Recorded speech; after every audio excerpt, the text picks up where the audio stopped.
Shalom saudara, apa kabar saudara hari ini? Kita bersyukur kepada Tuhan karena kita bertemu kembali dalam program calling Khotbah Lingga. Kita bersyukur karena kita boleh mengalami anugerah, berkat dan cinta Tuhan, di mana kita mengenal akan anugerah di dalam Kristus Yesus, dan kita mendapatkan banyak berkat. Dan kali ini kita akan belajar tentang cinta Tuhan. Ini kabar baik.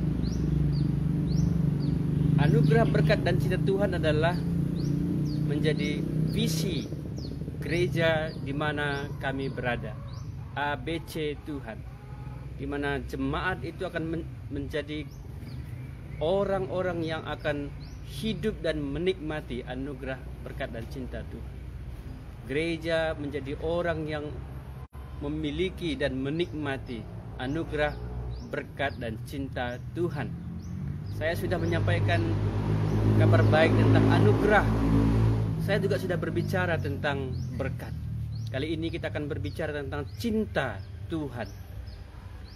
Cinta merupakan kata yang paling sering kita kenal, kata yang paling kita sukai, dan kata yang paling indah dalam hidup ini. Dalam bahasa lain ada dipakai istilah kata kasih. Kasih sepertinya lebih dewasa. Cinta biasanya bagi orang-orang muda. Sayang biasanya bagi anak-anak. Tapi ketiga kata ini sama saja intinya, di mana pasti menyenangkan. Cinta Tuhan yang kita baca, yang akan kita dengar, yang akan kita renungkan bersama-sama, ini merupakan impian semua orang. Siapa yang tidak mau dicintai? Dan siapa yang nggak mau mencintai? Daripada mencintai, mana kita pilih? Dicintai atau mencintai? Ya, seringkali orang berpikir dia senang sekali dicintai. Padahal jauh lebih indah jikalau kita mencintai.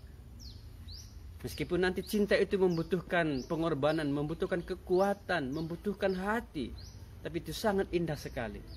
Cinta Tuhan yang akan kita baca dan kita renungkan bersama-sama, ini Allah sendiri menunjukkan cintanya kepada kita. Cinta yang Tuhan tunjukkan ini akan tinggal dalam hati kita, dan kita juga akan bisa mencintai orang lain. Kalau kita belum bisa mencintai orang hari ini, itu karena kita belum mengalami cinta Tuhan. Kalau kita hari ini belum bisa mencintai seorang pasangan, itu karena kita belum mengalami cinta kasih Tuhan. Kita belum bisa mencintai orang tua kita, mencintai anak-anak kita, mencintai teman-teman kita. Itu karena kita belum mengalami cinta Tuhan. Bagaimana mungkin kita mengalami cinta Tuhan? Kita katakan, ingat ada anugerah, ada berkat.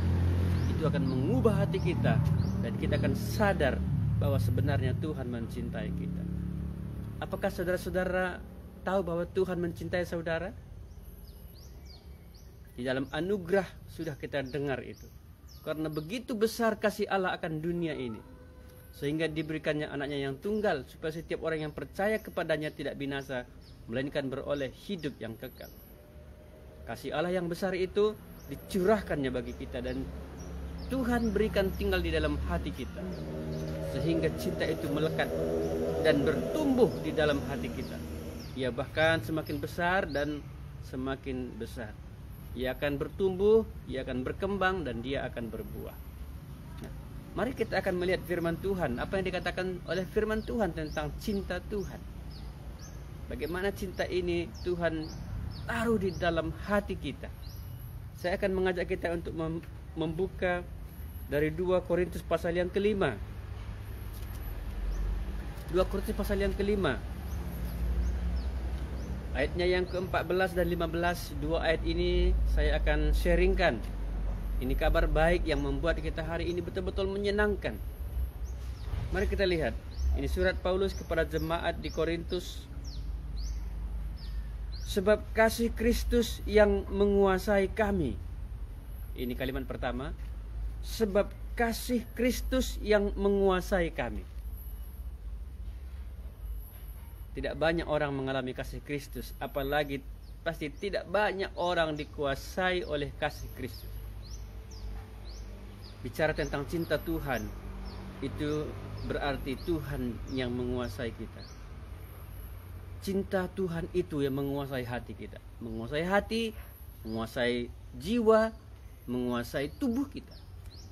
Menguasai hati dan roh kita, dan menguasai jiwa kita, pikiran kita, perasaan kita, keinginan kita, dan menguasai tubuh kita. Berarti seluruh organ tubuh ini ada karena kasih Tuhan.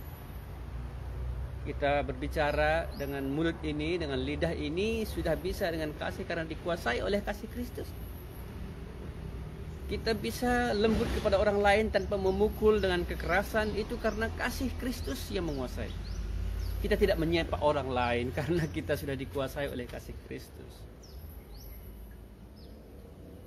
Kita tidak lagi berpikir yang kotor, berpikir yang jahat, licik. Itu karena Kristus, kasihnya menguasai pikiran kita, jiwa kita. Terutama kita tidak dendam kepada orang lain karena kasih Kristus yang menguasai hati kita. Yang saya tanyakan adalah, apakah kasih Kristus sudah menguasai saudara hari ini? Apakah kasih Kristus ini yang dominan di dalam hati kita? Saudara, kalau belum pernah mengalami kasih itu, nggak akan bisa mengutarakan itu. Kalau belum pernah mengalami anugerah Tuhan, berkat Tuhan, bagaimana kita mengatakan Tuhan menguasai saya? Bagaimana kasih Tuhan menguasai saya? Mari kita dengar apa yang dikatakan Paulus kepada jemaat di Korintus ini. Sebab kasih Kristus yang menguasai kami.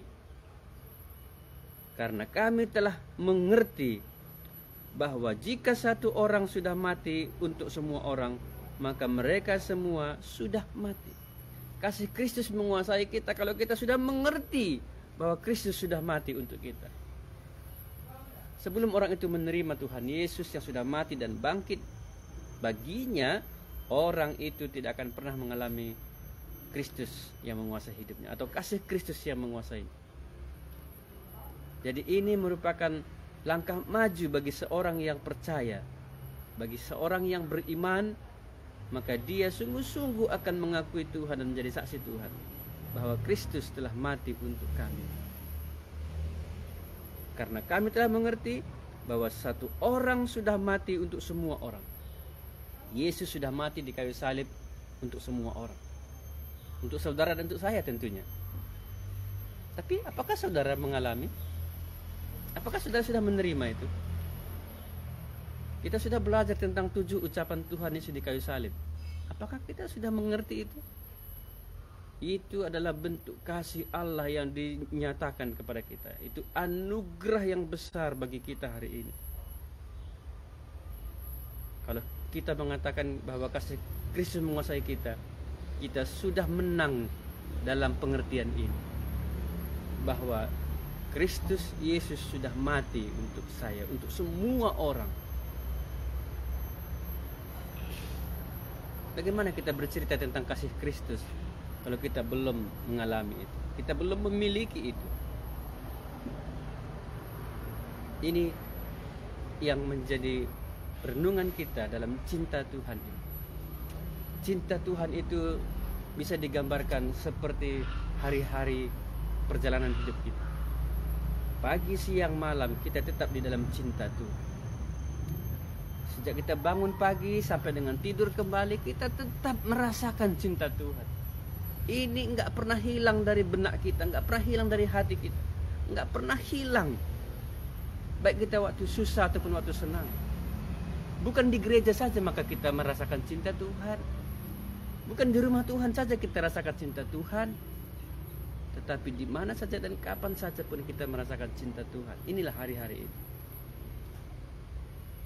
Setiap detik, setiap waktu dalam hidup kita, cinta itu selalu melekat. Coba saya mau tanyakan saudara yang pernah mencintai seseorang. Pernahkah itu terputus dari pikiran kita? Bahkan saya katakan waktu tidur pun nggak pernah terputus kita mencintai dia. Waktu siang selalu terbayang-bayang. Waktu malam jadi mimpi. Itulah cinta. Cinta Tuhan yang kita rasakan hari ini tidak pernah hilang sedetik pun.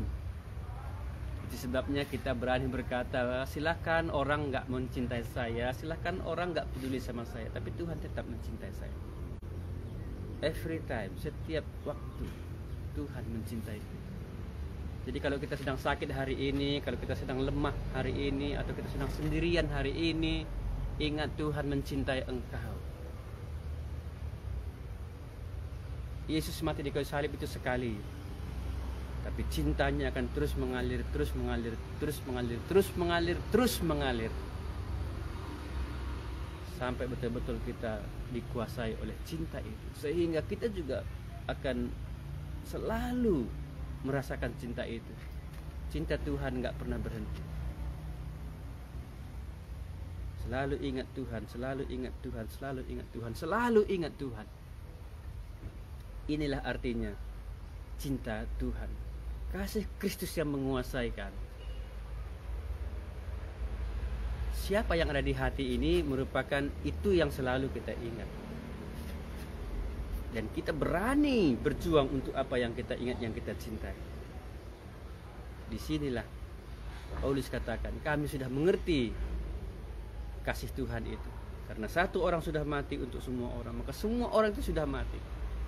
Dalam bahasa lain, sebenarnya saya nggak ada lagi gunanya, tapi karena cinta Tuhan, hari ini saya menjadi orang yang berguna. Amin.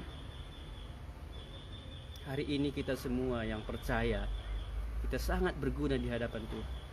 Maka dikatakan ayat yang ke-15, dan Kristus telah mati untuk semua orang, supaya mereka yang hidup tidak lagi hidup untuk dirinya sendiri, tetapi untuk Dia yang telah mati dan telah dibangkitkan untuk mereka. Karena cinta Tuhan ini, karena kasih Kristus yang menguasai ini, hari ini hidup kita menjadi berguna. Bahkan kita berguna untuk Tuhan, berguna untuk kerajaan Allah. Saudara, tahukah bahwa dunia ini hanya berpikir kita berguna untuk manusia, untuk sesama, untuk orang tua. Dunia belum banyak berpikir berguna untuk Allah. Tapi firman Tuhan katakan berkali-kali, anggaplah segala sesuatu yang kita lakukan itu kita lakukan untuk Tuhan. Kenapa? Karena kita berpikir kita berguna di hadapan Tuhan. Sebelum kita bertobat, sebelum kita menerima Yesus, sebelum kita mengalami anugerah berkat Tuhan, sebenarnya kita nggak ada gunanya di hadapan Tuhan. Ya, saya khotbah minggu yang lalu bilang begini. Sebenarnya sejak manusia jatuh ke dalam dosa, manusia ini nggak ada harganya di hadapan Allah. Manusia ini nggak ada harganya di hadapan Allah. Saya akan buktikan mengapa dibiarkannya ada kematian. Bahkan dia banyak membinasakan orang-orang Israel di padang gurun itu. Allah kalau sudah murka nggak sedikit yang mati, 250.000 yang mati. Berapa ribu yang mati dari sejarah Israel itu. Mengapa diizinkannya Habil mati? Mengapa diizinkannya banyak peperangan-peperangan? Sebenarnya sejak manusia jatuh ke dalam dosa, tidak ada lagi harganya manusia itu di hadapan Allah. Padahal sebelum jatuh dalam dosa, manusia adalah ciptaan Allah yang paling tinggi, paling sempurna. Tapi setelah jatuh dalam dosa, manusia yang tinggi tadi lebih rendah daripada semua ciptaan, lebih rendah dari binatang, lebih rendah dari hewan-hewan itu. Makanya kita seringkali mengejek orang dengan binatang. Binatang saja sudah jelek, apalagi orang itu. Ini karena dosa. Tapi kita bersyukur di hadapan Allah, karena Kristus sudah membayar semua itu. Waktu Dia berkata di kayu salib, ya Bapa, ke dalam tanganmu kuserahkan nyawaku. Ini pengganti nyawa kita yang gak berharga tadi, dibeli oleh Tuhan Yesus, sehingga kita hari ini berharga di hadapan Allah. Di dalam Kristus kita tidak dihukum lagi. Kenapa? Karena berharga di hadapan Allah. Sebab kamu telah dibeli dan harganya telah lunas, dibayar, menghargakan. Sebab itu muliakanlah Allah dengan tubuh. Kita berharga di hadapan Allah. Cinta Tuhan, kasih Kristus yang menguasai, kita mengerti kita sudah berharga di hadapan Allah dan kita berguna untuk Allah. Karena itu kata Paulus, kalau kita sudah mengalami kasih Kristus itu, dikatakan Jadi mereka yang hidup tidak lagi hidup untuk diri sendiri, tetapi hidup untuk Dia yang telah mati dan telah dibangkitkan bagi mereka. Kita sekarang hidup untuk Kristus, bagi Kristus. Karena kita sudah ditebus, kita sudah diampuni, kita sudah dikasihi oleh Tuhan, kita sudah dijadikan berharga di hadapan Allah. Sehingga saudara dan saya hari ini tidak dibinasakan lagi. Kristus menguasai kita. Kita sudah mengerti Yesus sudah mati untuk kita, untuk menebus kita. Dan kita mengerti bahwa kita yang sudah ditebus ini, kita yang sudah diselamatkan ini, kita berharga di hadapan Allah dan kita berguna untuk Allah. Itulah cinta Tuhan. Ya, saya berani memberikan apapun kepada orang yang saya cintai. Itu karena cinta. Itu karena kasih. Saya memberikan apapun kepada istri saya, kepada anak-anak saya, karena kasih. Seorang jemaat akan memberikan hidupnya untuk melayani Tuhan di gereja karena itu kasih. Siapa yang berani berkorban untuk orang-orang yang tidak dikenal, itu karena kasih. Ya, kasih Tuhan, cinta Tuhan. Kiranya ini menguasai hati kita juga. Bukan hanya Paulus, bukan hanya jemaat Korintus, tapi kita, saya dan saudara hari ini mengalami cinta Tuhan ini. Dan ini yang mendorong kita untuk melakukan apapun itu untuk Tuhan. Oke? Terima kasih atas perhatiannya. Tuhan Yesus memberkati. Shalom.